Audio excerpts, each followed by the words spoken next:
ముఖ్యమంత్రి గారిని భద్రాచలంలో అడిగినప్పుడు ఆయన పని జరుగుద్దా, జరిగితే చేయండి అని చెప్పి జిల్లా కలెక్టర్లకి అధికారులకు చెప్పారు. వెంటనే శాంక్షన్ ఇచ్చారు. ఇందాక సిఏ గారు చెప్పినటువంటి గ్యాస్ పైప్ లైన్ ఎస్టిమేషన్లో లేదు. అసలు అక్కడ గ్యాస్ పైప్ లైన్ ఉందని కూడా ఎవరికీ తెలియదు. కానీ తీరా పని మొదలు పెట్టిన తర్వాత గ్యాస్ పైప్ లైన్ దృష్టిలోకి వచ్చింది. ఆ గుజరాత్ ప్రభుత్వం అంది ఆ లైను, అది అడ్డం పెట్టారు. అడ్డం పెడితే ఆ యొక్క ముఖ్యమంత్రులతో మాట్లాడి ఆ యొక్క గ్యాస్ పైప్ లైన్ కింద పైపులు వేస్తే సరిపోద్దని చెప్పారు. ముందు మేము పైప్ లైన్ సరంజామా చేసిన తర్వాత లేదు మాకు బాక్స్ కావాలి, బాక్స్ కలవర్ట్ తోటి మీరు పుష్ చేస్తే తప్ప మేము పైపులు ఒప్పుకోమని చెప్పి మళ్ళీ అబ్జెక్షన్ చేశారు. దానివల్ల పైపులు కిందికి వెళ్ళి మనం ఈ బాక్స్ కలవర్ట్లు వేసుకోవాల్సిన పరిస్థితి వచ్చింది. అక్కడ అంత కఠినమైన రాయి నేను ఎక్కడా చూడలా. రోజుకి అరడుగే పోతుంది. దాన్ని ఏ రకంగా కూడా బ్లాస్ట్ చేసేదానికి అవకాశం లేదు. పైన గ్యాస్ పైప్ లైన్ ఉంది. అయినా సరే కష్టపడి అధికారులు, ఏజెన్సీ దాన్ని అనుకున్న సమయానికి పూర్తి చేశారు. వీటికన్నిటికీ జిల్లా కలెక్టర్లు కానీ, ఇంజనీరింగ్ డిపార్ట్మెంట్ కానీ, సహకరించిన రైతులు కానీ, శాసనసభ్యుడు, ఈ యొక్క ప్రాంత రైతులందరూ కష్టపడ్డారు. అందరం కష్టపడితేనే ఈరోజు ఆ సంతృప్తి ఉంది. అంటే ఈరోజు కాలం అమ్మటింది అక్కడి నుంచి నేను చూస్తున్న వాట్సాప్లో రైతులు ఎక్కడికక్కడికి పాపం వాళ్ళ సొంత ఇంజన్లు పట్టుకొచ్చి పంటలు పండించుకుంటున్నారు. ఈ నీళ్లు వస్తాయని కూడా వాళ్ళకి తెలియదు. వాస్తవంగా 10 సంవత్సరాలు బట్టి కాలం ఉంది కదా, నీళ్ళు ఏడొస్తాయి అని అనుకుంటున్నారు. ఈరోజు ఆ నీళ్లు చూసి అనపరెడ్డిపల్లి, అదేవిధంగా ఎర్రగుంట, ఎమ్మటల్లా కూడా రైతులు నీళ్లు పెట్టుకుంటున్నారంటే ఆనందం వేసింది. ఈ నీళ్లు ఇప్పుడు వచ్చి ఉంటాయి అనుకుంటా మీ కెనాల్కి, ఎస్సీ గారు వచ్చి ఉన్నాయి. కాబట్టి ఆ భూములు ఇచ్చిన రైతులకి కొద్దిగా సన్మానం చేయండి తప్పకుండా. జిల్లా కలెక్టర్లు వాడు కొత్త అయినా కూడా ఇద్దరూ బాధ్యత తీసుకున్నారు. మన అదృష్టం ఏంటంటే నాకు మంత్రి పదవి ఉన్నప్పుడల్లా కష్టపడే కలెక్టర్లు దొరుకుతారు.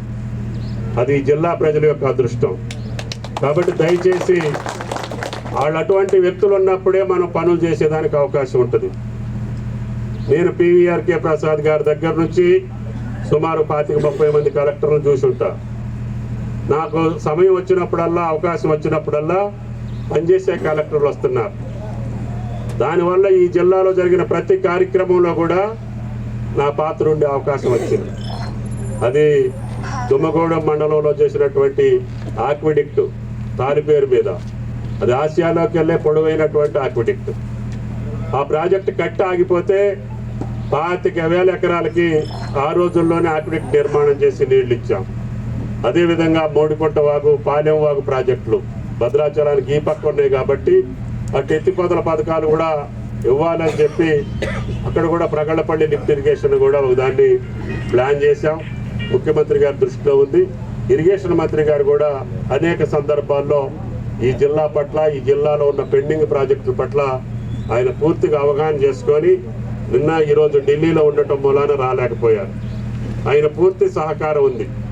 అందుకని ఈరోజు ముఖ్యమంత్రి గారు రాత్రి చెప్తే పొద్దున్నే పైసలు ఇచ్చి, ఎందుకంటే నీళ్లు వదిలే ముందే మా ఎమ్మెల్యేలు డబ్బులు ఇచ్చే మేము వస్తామని చెప్పారు. కాబట్టి నీళ్ళు అయితే వస్తాయి కానీ డబ్బులు వస్తాయో రావో అని చెప్పి భయంతో రాత్రి కూడా మాట్లాడి కలెక్టర్లు రాత్రి నిద్రపోకుండా ఆ యొక్క టోకెన్స్ పంపించి ఈరోజు 2 గంటల నుంచి 3 గంటల వరకు వాళ్ళు పైసలు వేశారు. అందుకని సంతృప్తిగా జ్వరం ఉన్నా కానీ మిమ్మల్ని కలవాలి, ఆ నీళ్లు మీరు కళ్ళారా చూడాలి. ఆ నీళ్లు ఇక్కడ నుంచి సుమారు 8 కిలోమీటర్లు అనుకుంటా ఈ కెనాల్.